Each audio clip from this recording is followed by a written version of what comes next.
Sederet peristiwa dan kegiatan penting KPU Republik Indonesia sepanjang 2021 dirangkum dalam Kaleidoskop KPU Flash tahun 2021.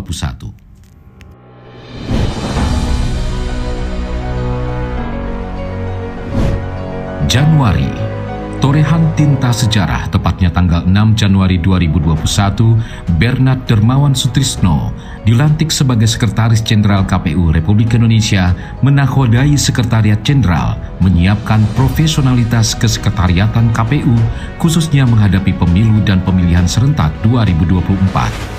KPU RI mengadakan rapat kerja data pemilih untuk vaksinasi nasional bersama Kementerian Kesehatan Republik Indonesia.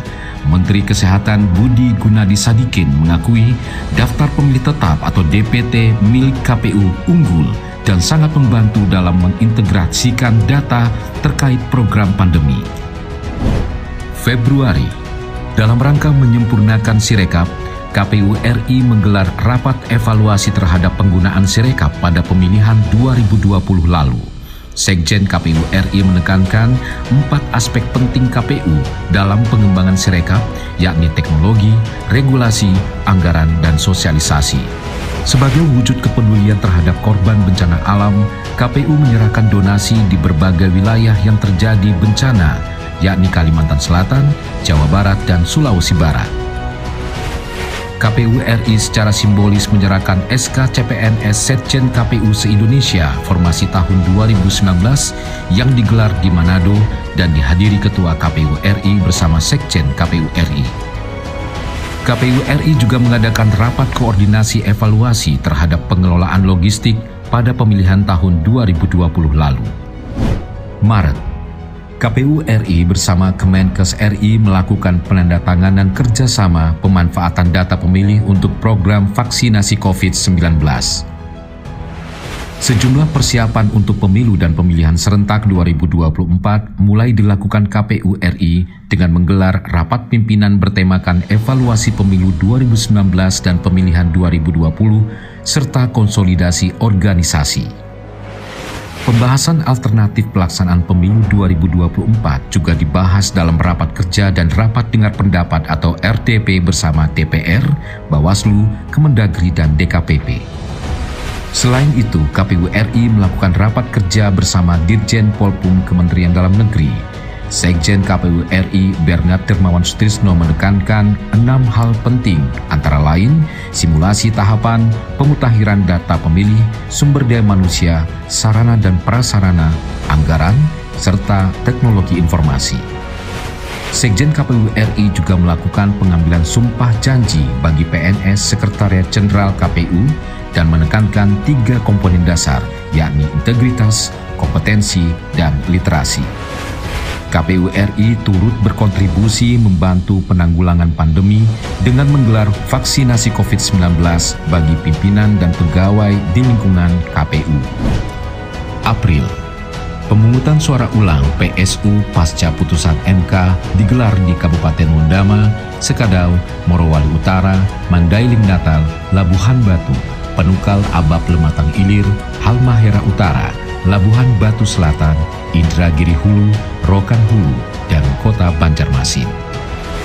KPU menandatangani kerjasama dengan Kemenkop UKM terkait dukungan data pemilih dalam program pemulihan ekonomi nasional.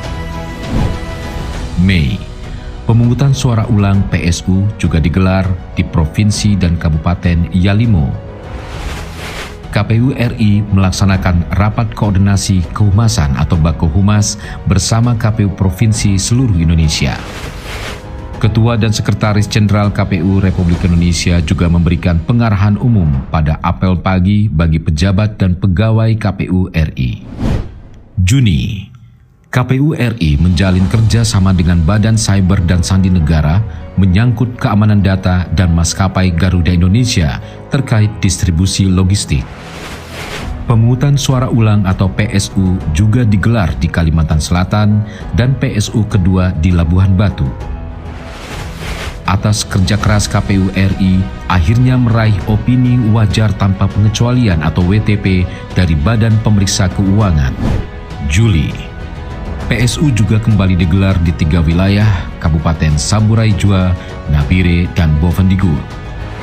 Sekjen KPU RI melantik 13 pejabat pimpinan tinggi Pratama, meliputi 6 kepala biro dan 2 inspektur wilayah di Sekjen KPU RI, serta sekretaris KPU Provinsi Lampung, Banten, Gorontalo, NTT, dan Aceh. Agustus, KPU RI juga menggelar upacara memperingati hari ulang tahun ke-76 Republik Indonesia. Seluruh pimpinan KPU RI hadir merayakan Hari Kemerdekaan dengan memakai pakaian adat tanah air. Untuk meningkatkan partisipasi masyarakat pada pemilu dan pemilihan, KPU RI meluncurkan Desa Peduli Pemilu dan Pemilihan. September, melanjutkan upaya mendukung penanggulangan COVID-19, KPU RI mengadakan kembali vaksinasi COVID-19 secara luas menjangkau masyarakat umum, tak hanya untuk pegawai KPU Republik Indonesia. Sebagai upaya mencegah praktik korupsi, KPU menggelar bimbingan teknis anti korupsi bekerjasama dengan KPK. BIMTEK ini diikuti seluruh jajaran KPU RI, KPU Provinsi maupun KPU Kabupaten Kota se-Indonesia. KPU juga menjalankan amanat undang-undang dengan menyerahkan data hasil perolehan suara pemilu 2019 kepada stakeholder terkait.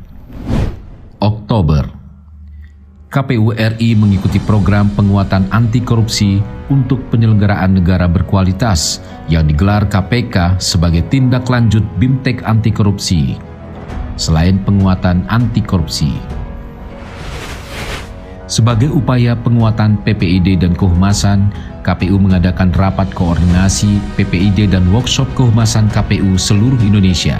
Tak hanya itu, KPU memberikan apresiasi penganugerahan kehumasan KPU tahun 2021 kepada satuan kerja KPU di daerah.